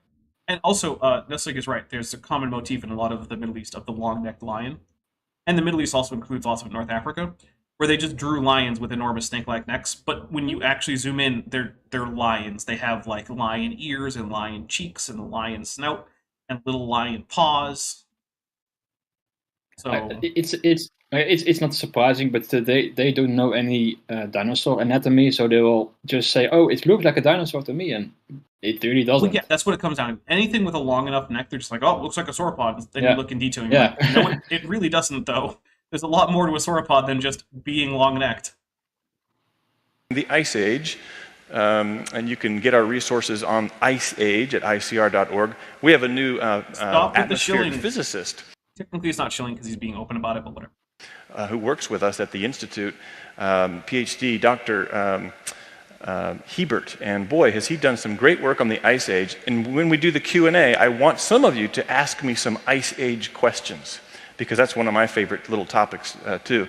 But perhaps during this Ice Age, which was immediately after the flood, we had a tropical Middle East, and we have this Middle Eastern seal, an Uruk cylinder seal. And they would take this cylinder and roll it out on a piece of clay, which modern archaeologists have done here. And you get this cute little design, which shows creatures with legs that go straight down. And by the way, that's what... They actually don't, though. Look at them. They're actually dog-legged, which is actually not what you get with sauropods. So we're going to talk about graviportal adaptations, and we're going to close it out, right? So graviportal adaptations are adaptations made by very heavy animals to support their own weight. It's famously present in animals like, especially elephants, but also you can see graviportal adaptations in sauropods, obviously, as well as other extant animals like rhinoceros, right? The feet, the whole leg, in order to support this much weight, has to become very columnar. So if you look at a dog, right, there's a reason that dog-legged is a term. It means it's crooked, right? So it goes zigging and zagging back and forth. That's because dogs are relatively light and they're built for speed. Sauropods are extremely heavy, and they are built to be able to just hold themselves up, because that in and of itself is a challenge, which is why their legs are very straight. They're very even in thickness, and the bones in the legs themselves are also extremely thick. These animals don't do that, which means they're not giant sauropods, they're something else. And actually, I can kind of make out on the right what looks sort of like a mammal face. I think I can see an ear. Maybe that's just my imagination. Yeah. But yeah, these are not sauropods because they, one, lack any graviportal adaptations in their anatomy. Two, I'm pretty sure some of them have ears, which, no, external ears aren't a dinosaur thing. And three, we already have known instances of long-necked lions being a common motif throughout the region at the time. So, yeah, I'm going to say that this is almost certainly a long-necked lion and not a sauropod. But with that, we're going to start wrapping up. Vishanti, do you have anything you want to plug? Well, I know you're going to roast me about my video, but, you know. I Still, mean, you just roasted yourself. It's still in progress. I did not forget. I know that I missed my deadline. Life happened, so I will get it out eventually, just not in the next, like, week or so. Sometime between Unless. now and the heat death of the universe, Vishanti's going to put out a video, guys. Eventually. Hopefully. Will I release it before George R.R. Martin releases the final Game of Thrones book? We'll find out. Well, I think if you... So here's the thing. I don't think he will. I think he's going to die first. So it's actually going to be a pretty easy bar. Because, like, if you look at the math versus how much longer he could possibly live, and then, like, how fast he's writing the books, he's not going to make it. He's going to die long before the last book. So Tapioca Weasel asks, will there be a Discord after stream? I don't currently have one planned. I mean, I am often in the Discord, though, so if you guys are channel members or Patreons, you have access to the paid Discord where I'm often around. But I don't have a set plan for an after show. Nestle, you have anything coming up you want people to know about? A week ago or so, I did a presentation about amphibians on Vandalia 1998 channel. Although I have to warn you, my mic quality was not the best during that time, but still, yeah. And I also I always do stuff on Jackson Reed's channel, so check it out. Now you're like one of Jackson's script editors, right? Yes. Yeah, so if you like Jackson Wheat's stuff, which you should, do know Neslick 20 is a big, especially behind the scenes guy, right? A lot of that stuff behind the scenes is very much. Well, so like mostly I do is some fact checking or maybe adding some stuff that I'm aware of this. Maybe we can add this to the script and such. Yeah, like that. Yeah. All right, guys. Well, here's what's coming up on this channel real quick. So let's see. Tuesday, it's looking like it's going to be Kent with Bent. I did contact Erica. She is extremely busy with her new TA position and working on her PhD. So that's going to be kind of hit and miss with getting Erica's in. So it looks right now like it's going to be a Kent with Bent, which will be 92 on the 13th. On Thursday, the first of my 2-part series on spirit science telling you about how much vibrating your consciousness is doing is going to come out. It's really, really dumb. It's extremely dumb. One thing, he mixes up what high and low frequencies even mean. But at one point, he has a graph of frequencies going down, and he says they're going up. The numbers are getting lower, and they're measured in hertz. And he's like, oh, you're getting higher frequency as you go this way. And it's like, no, the frequency is literally going down, dude. What are you talking about? So that's going to be on the 15th. And on the 17th, Paleologos should be joining me to come talk about continuous environmental tracking from Institute for Creation Research, as promoted by Randy Galuza, the big honcho there. Which, interestingly, if you're familiar with Jason Lyle, he recently started his own one-man creationist ministry, and he broke away from ICR, and he's been doing a lot of videos about how bad ICR's takes are on a lot of things.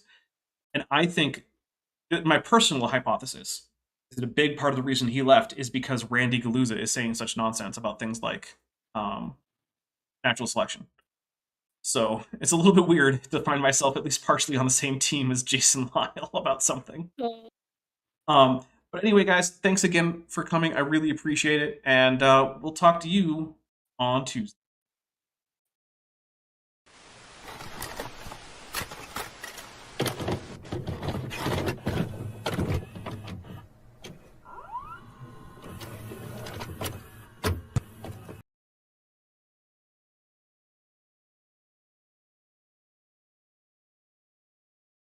I just want to say those Hobnob, Work in Progress, Benthoven, Denny5252, Ian Chen, Landon Knoll, Mavity Babbity, McSpooks, Sphincter of Doom, The Venerable Veed, and Patrick Dennis.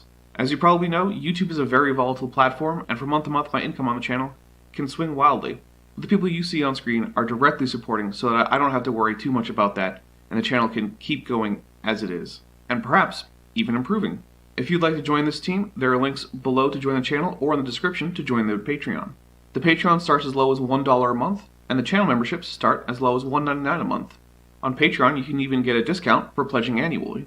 If you do decide to pledge, you'll get access to an exclusive Discord server just for channel supporters, as well as early access to all of my pre-recorded videos, often up to 2 months in advance. Higher tiers will unlock even better perks. Now, if an annual or monthly pledge isn't right for you, but you still want to support the channel, there is a merch store down in the description, as well as an Amazon wishlist, just for me. And if financial support isn't something you can or want to do, then if you still want to help out the channel, please just like and share these videos and make sure you comment on them. It really helps the channel out. Thanks again for watching.